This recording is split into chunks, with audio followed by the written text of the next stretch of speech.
Politics is always dynamics. Political equations, political leaders ఎప్పుడు ఒకేలా ఉండరు. పరిస్థితులు, అవసరాలు, ఆశలు, పొలిటికల్ సినారియోను రాజకీయ ప్రత్యర్థులను మార్చేస్తూ ఉంటాయి. ఇప్పుడు తెలంగాణలో పైగా నిజామాబాద్ పార్లమెంట్ సెగ్మెంట్ కేంద్రంగా ఇదే సీన్ నడుస్తోంది. మొన్నటి వరకు కాంగ్రెస్ జెండా మోసిన జీవన్ రెడ్డి ఇప్పుడు ఆ పార్టీకి వ్యతిరేకంగా పనిచేయబోతున్నారు. గులాబీ జెండాకు గుడ్ బై చెప్పిన కవిత సొంత కుంపటి ఏర్పాటు చేసుకుంటున్నారు.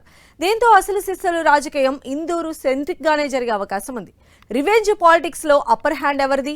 నిజామాబాద్ కేంద్రంగానే నడిచే పాలిటిక్సే తెలంగాణలో పవర్ ఎవరిదో డిసైడ్ చేయనున్నాయా?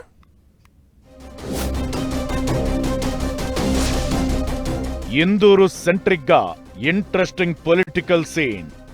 కాంగ్రెస్ ను వీడి పోరుబాట ప్రకటించిన జీవన్ రెడ్డి, హస్తం పార్టీకి వ్యతిరేకంగా పనిచేయబోతున్న జీవన్, బీఆర్ఎస్ కు గుడ్ బై చెప్పి పార్టీ పెట్టుకుంటున్న కవిత, గులాబీ పార్టీ టార్గెట్ గానే కవిత రాజకీయ వ్యూహాలు.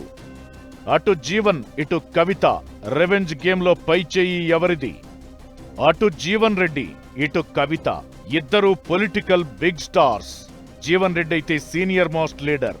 కాంగ్రెస్ తో 4 దశాబ్దాల అనుబంధాన్ని తెంచుకున్న ఆయన త్వరలో ఏదో ఒక రాజకీయ పార్టీలో చేరి హస్తం పార్టీకి వ్యతిరేకంగా పనిచేయబోతున్నారు.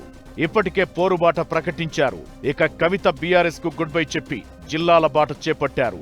త్వరలో రాజకీయ పార్టీ ప్రకటన చేసేందుకు రెడీ అవుతున్నారు.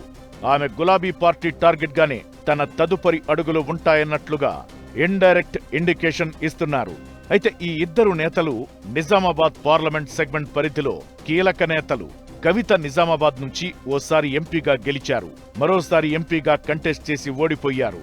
ఆ తరువాత 2 సార్లు స్థానిక సంస్థల కోటాలో ఎమ్మెల్సీ అయ్యారు. ఆమెకు ఇందూరు పార్లమెంట్ సెగ్మెంట్ పరిధిలో మంచి పరిచయాలున్నాయి. అక్కడ ఉన్న అన్ని అసెంబ్లీ సెగ్మెంట్లలో అంతో ఇంతో పట్టుంది. నిజామాబాద్ పార్లమెంట్ సెగ్మెంట్ తో పాటు కరీంనగర్, ఆదిలాబాద్ జిల్లాల్లోని సింగరేణి ఏరియాల్లో అనుచర గణముంది. గతంలో తెలంగాణ బొగ్గుగని కార్మిక సంఘం గౌరవ అధ్యక్షురాలిగా కూడా కవిత పనిచేశారు. దీంతో ఇందూరుతో పాటు కరీంనగర్, ఆదిలాబాద్ లో కవిత ప్రభావం ఉండే అవకాశం ఉంది. ఇక జీవన్ రెడ్డి రాజకీయ ప్రస్థానం మొదటి నుంచి జగిత్యాల నుంచే కొనసాగుతూ వస్తోంది. 9 సార్లు జగిత్యాల నుంచి పోటీ చేసి 4 సార్లు ఎమ్మెల్యేగా గెలిచారు. ఎన్టీఆర్, వైఎస్ కేబినెట్ లో మంత్రిగా పనిచేశారు జీవన్ రెడ్డి. ఓసారి నిజామాబాద్ ఎంపీ క్యాండిడేట్ గా, 2 సార్లు కరీంనగర్ ఎంపీ అభ్యర్థిగా పోటీ చేసి ఓడిపోయారు. ఆయన బలమైన నాయకుడు.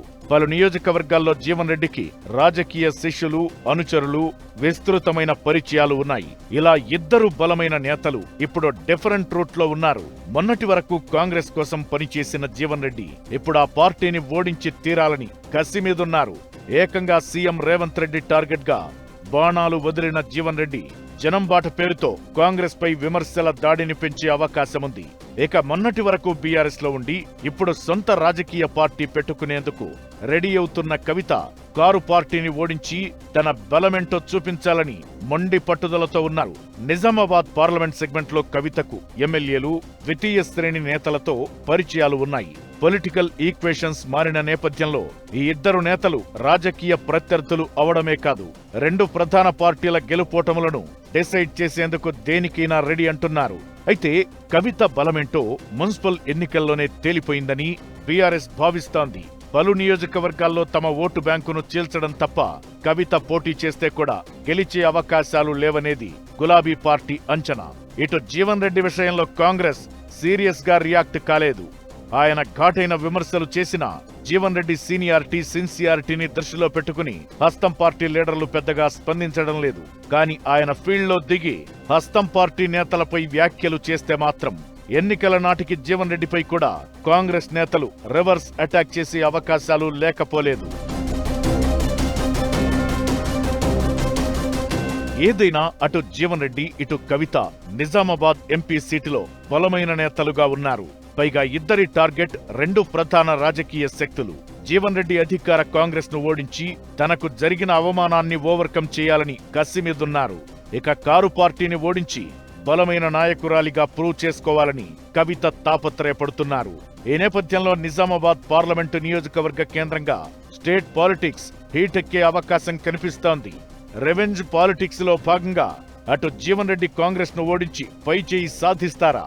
లేక బీఆర్ఎస్ ను మళ్లీ అధికారంలోకి రాకుండా చేసి కవిత తన బలమేంటో చూపిస్తారా అనేది వేచి చూడాలి.